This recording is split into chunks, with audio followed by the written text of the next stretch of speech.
Hi, and welcome to City Insights.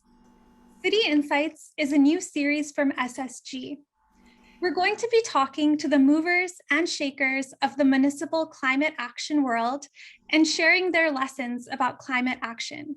Today, we're joined by Mayor of Edmonton, Don Iveson, to talk about Edmonton's energy transition strategy. Welcome, Mayor Iveson. Glad to be here.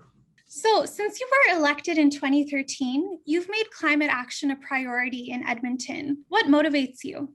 Well, a couple of different things. I was just on a call with youth leadership interested in climate advocacy here in our city and thinking back to some of the things that were formative for me. And I told them a story about 2004, a very severe I think it was a 1 in 200 year a storm event hit the city, and my parents were out of town, and so I decided to go check on their house because they live in a more flood prone area in the city.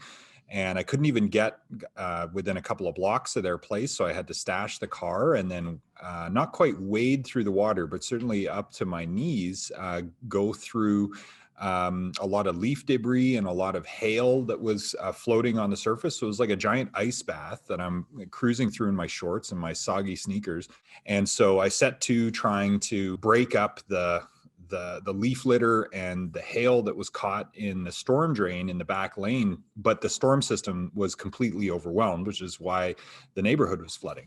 And so that was where I started on my drainage system flood mitigation journey that led me ultimately to City Hall, several years chairing our utility committee and a lot of flood mitigation and climate work.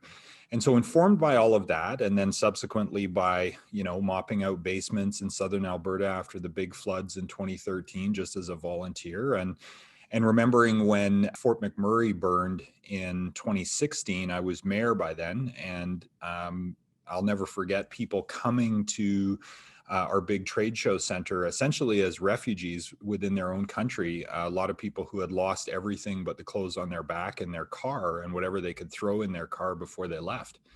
And the sense that, climate tragedy was already upon us. This wasn't something that was a generation out, but was something that was very, very real for Albertans and for Canadians.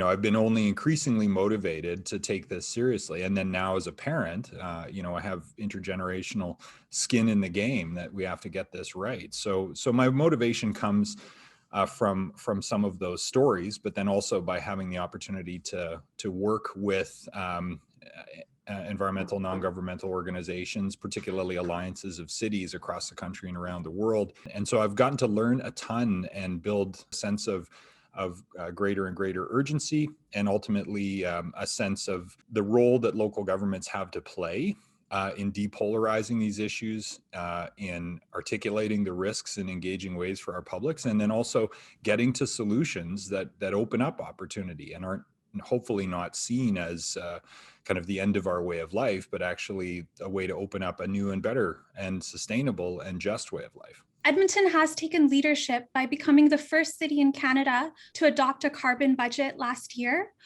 Can you tell me more about why that was important for the city and why you decided to take that route? Just to be crystal clear, I can't say we've fully adopted it yet. We've committed to doing it, and we've adopted the goal that we need to live within a certain amount of emissions over the next 30 years to stay within our Paris targets and do our part. And it does involve dropping per capita emissions from 19 tons, which is very high compared to most other cities in the world, to zero over that 30-degree period. But the concept of the carbon budget does create the right kind of constraint exercise to really force better prioritization on where we put resources, force us to make policy decisions like spending a little bit more upfront to build carbon neutral buildings from now on, which is one of the component policies of how we're going to get there. It makes us think twice about, because it's a community carbon budget, not just a municipal corporation carbon budget. Really think about the kind of community that we plan, how we're going to get around, how our energy mix is going to change, the role of fuel switching to electrification and hydrogen and other substitutes over time, and ultimately the total footprint of our community. So it forces a discipline around prioritization and cumulative impacts. And I think that that is the kind of clarity that is necessary. Because of course, we all believe we need to balance our fiscal budgets, but if we don't balance our ecological budgets, we're going to be in a ton of trouble. It's going to cost us a lot of money, so we'll have struggled to balance our fiscal budgets. But we do need to live within our means, fiscally and ecologically, and the carbon budget is going to help us convert that principle into decision-making process, budgets, prioritization, resource allocation, and policy.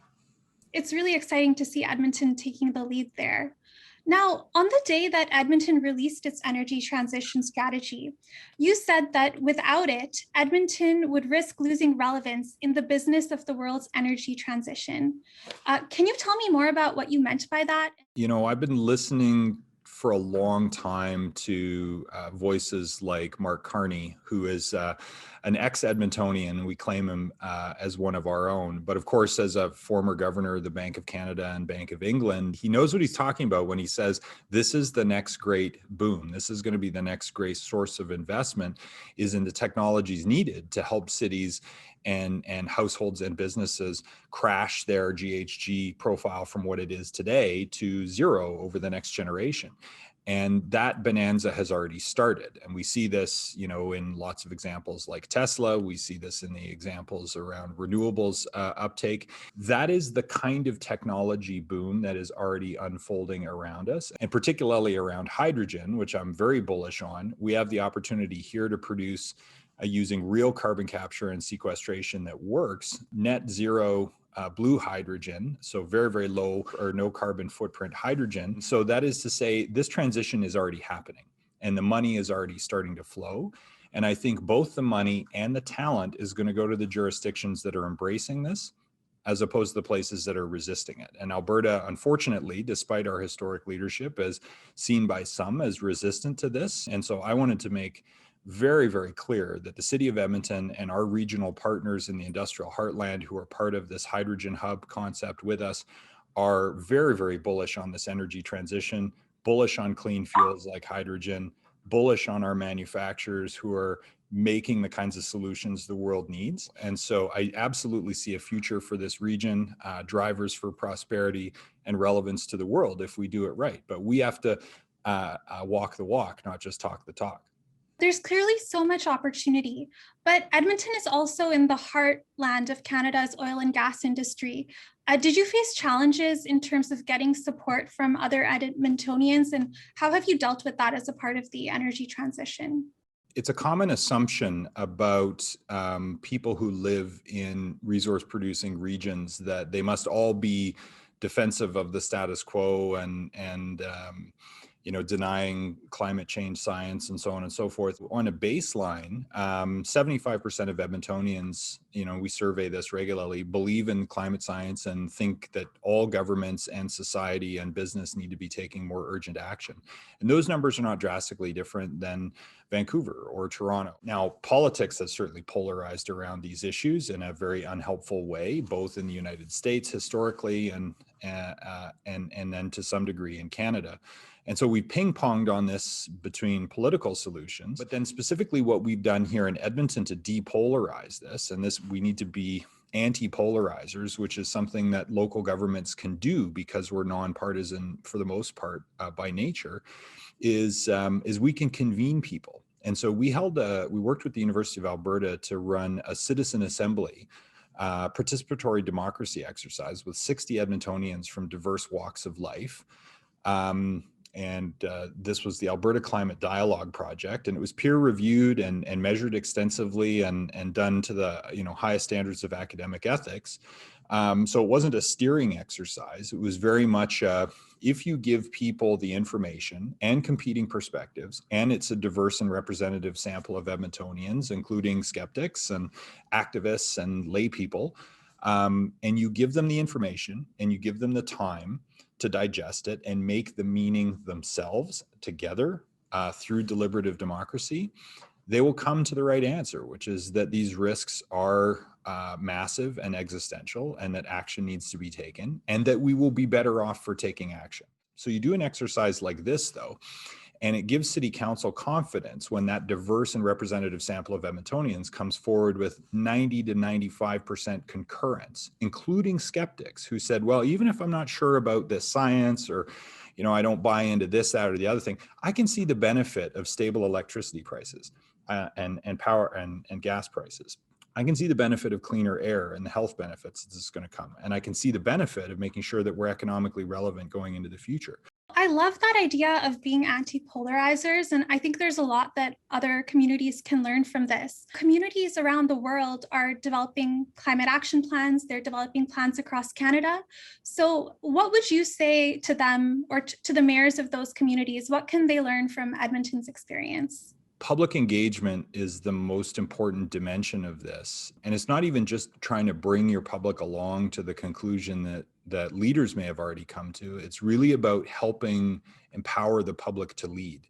And I mean that across empowering and engaging and platforming young people to present the deep questions of intergenerational justice. And so we've always had young people speak at the meetings where and public hearings where we've been debating these issues, and they've chosen to speak. But we have a community that has that value, and hearing that makes it hard for decision makers to play the divisive wedge politics in front of kids who will suffer for that, right? And so I think that raises the level of debate and engages and hopefully gives hope to that generation to stay engaged. Deep public engagement like Citizens Assembly, I think, was transformational for our approach to this. And then I also would say that, we have a lot of expertise at the City of Edmonton. We're blessed with a great civil service here that works closely with organizations like the University of Alberta and NAIT, the country's largest polytechnic here. So we have a lot of technical resources and public policy knowledge to draw upon. But we also put a citizen advisory committee together. And this advisory committee has experts from the green building field, the utilities field, researchers, people with a sort of portfolio of knowledge who, as citizens, freely of their own time, give advice to the city and to city council about the development of these plans. And so we've kind of pulled in all of the different parts of the whole polis, like all the community, the experts, lay people, youth, industry representatives. And I mean, that's about as good as it gets to manage the complexity of an issue like this and co-manage it with your public, as opposed to trying to drive top-down solutions that start from a heavy ideological position one way or the other. And our next step has been actually to go out and engage our neighbors in our metropolitan area. The 12 mayors around us, we're debating a motion to look at the next step of taking the carbon budget and running it on a metropolitan scale. And looking at bringing some of our climate objectives to regional planning and regional transportation systems. So I think all of those things that we've done with rich public engagement that are very visible in our media market and immediate neighborhood with our county and town and suburban neighbors is then all scalable. Well, thank you so much for your time, Mayor Iveson. We really appreciate you sharing your experiences. My pleasure. Thanks for reaching out.